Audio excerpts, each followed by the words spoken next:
Olá pessoal, tudo bem com vocês? Vamos a mais uma aula de inglês aqui com o Teacher José Antônio. Gente, o assunto hoje vai ser o Simple Past. Eu vou começar com a explicação teórica então, gente. Então, o que é o Simple Past e quando utilizá-lo? Gente, o Simple Past é um tempo verbal utilizado para indicar ações que ocorreram e foram concluídas em um momento específico no passado. Então é quando eu falo de alguma coisa que aconteceu, terminou, foi concluída lá no passado, e normalmente eu coloco o tempo que isso aconteceu. Então, gente, é comum usá-lo em narrativas para falar então sobre eventos históricos e também experiências passadas. Antes da gente ver a estrutura do Simple Past, vamos falar sobre os verbos regulares e irregulares para a gente poder fazer a construção dessas frases então no passado. Os verbos regulares, gente, é muito simples. Eu pego um verbo no infinitivo, tiro a partícula to dele, né? Então, por exemplo, to work, e eu acrescento ed. Então, trabalhar, no passado fica trabalhei, trabalhou, worked. Então, esse ed no verbo subentende então que já está falando de passado. Gente, já os verbos irregulares não tem uma regra, não segue um padrão para formar o passado. Então, nós temos que, por exemplo, escrever nós temos que escrever ele de forma... Temos que decorar. Na verdade, nós temos que decorar verbo por verbo. Então, por exemplo, vamos pegar o verbo to go, que é o verbo ir. No passado, ele fica went. Então, ir, to go, fui, foi, went. E a gente vai perceber que cada verbo irregular tem a sua forma de escrever no passado e tem algumas exceções, por exemplo, o verbo cortar, que em nenhum tempo verbal ele muda, é sempre cut, cut, cut. Então agora nós vamos às formações das frases no Simple Past, no passado simples em inglês. Então, vamos falar primeiramente da estrutura quando for afirmativa. Gente, quando for afirmativa, a estrutura é sujeito, verbo no passado. Então, olha essa frase aqui, olha. She visited the museum. Ela visitou o museu. Então, gente, eu só coloco o sujeito, o verbo no passado e o complemento da frase, no caso, essa frase que eu dei de exemplo. Está feito aí a construção do Simple Past. Já quando eu tiver uma negativa, muda um pouquinho. Então, vamos ver a estrutura das frases negativas no Simple Past. Então, eu tenho o sujeito, aí eu tenho que colocar o did, que é auxiliar do tempo passado do Simple Past, mais o not. E quando eu coloco o did e o not, eu posso contrair, que ele fica didn't. E mais o verbo base. Então, olha esse exemplo. Vamos analisar esse exemplo aqui, olha. He didn't watch the movie. Gente, ele não assistiu o filme. O que aconteceu aqui? Eu coloquei o did mais o not, que contraído ficou didn't, ok? Então, gente, o que aconteceu ali? Eu já neguei, eu já estou mostrando que eu estou negando quando eu coloco o did mais o not.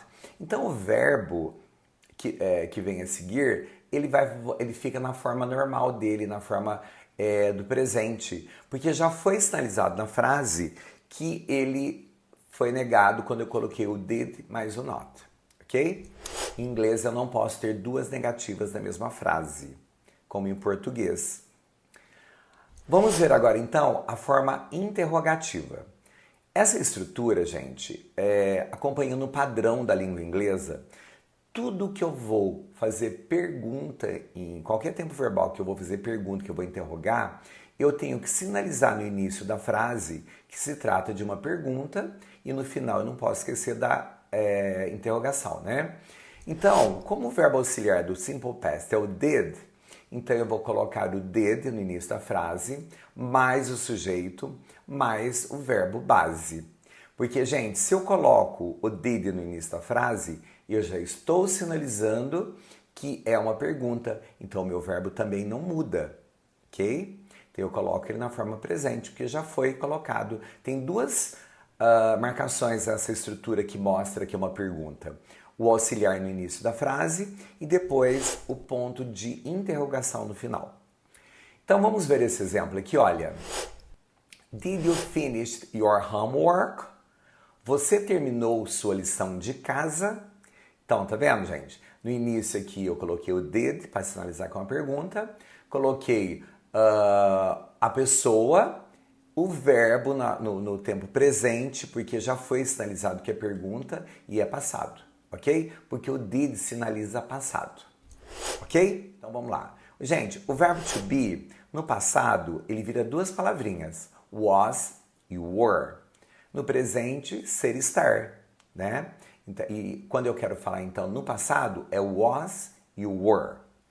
To have, no passado, fica had, que é o verbo ter. To go, no passado, que é went, como eu já falei, né? Que é o verbo ir. To do, no passado, fica did. Gente, esse did aqui não tem nada a ver com o did auxiliar. Nós temos o auxiliar did, que é da estrutura do Simple Past, e nós temos did também, que é uma das formas de traduzir fazer, ou fez, no caso, para o passado. Nós temos o make e nós temos o do, quando vai para o passado. Então, o do, ele vira did. Say, no passado, said, quer dizer, né? Dizer no presente, no passado disse, said. See, saw, que é o verbo ver. Ver no presente, viu no passado. Outro dia eu postei aqui uma aula sobre o present perfect. E aí eu quero fazer uma breve comparação entre esses dois tempos verbais com vocês. Gente, vamos ver então qual é a principal característica do Simple Past. Então nós usamos para ações concluídas. Então vamos pegar mais uma vez esse exemplo. I saw that movie yesterday. Então, eu vi aquele filme ontem. Olha, gente, eu especifiquei quando. Essa é uma característica, é uma das características do Simple Past. E a outra é que eu fiz e encerrou o assunto. Já o Present Perfect, gente, é para ações que ocorreram no passado e que não tem um tempo especificado. Não importa quando aconteceu, importa que aconteceu. E normalmente, uma outra característica do Present Perfect é que é alguma coisa que aconteceu no passado e tem alguma relação aqui com o presente. Então, espero que tenha ficado claro a diferença então entre Simple Past e Present Perfect. E aí, pessoal? Deu para entender um pouquinho aí de como funciona o Simple Past? Eu espero que sim, gente. Pratiquem bastante e vocês vão ver como vai ficar fácil usar esse tempo verbal no dia a dia. Se vocês gostaram do vídeo, não esqueçam de deixar aquele like e se inscrever no canal para mais dicas de inglês. See you next time. Bye!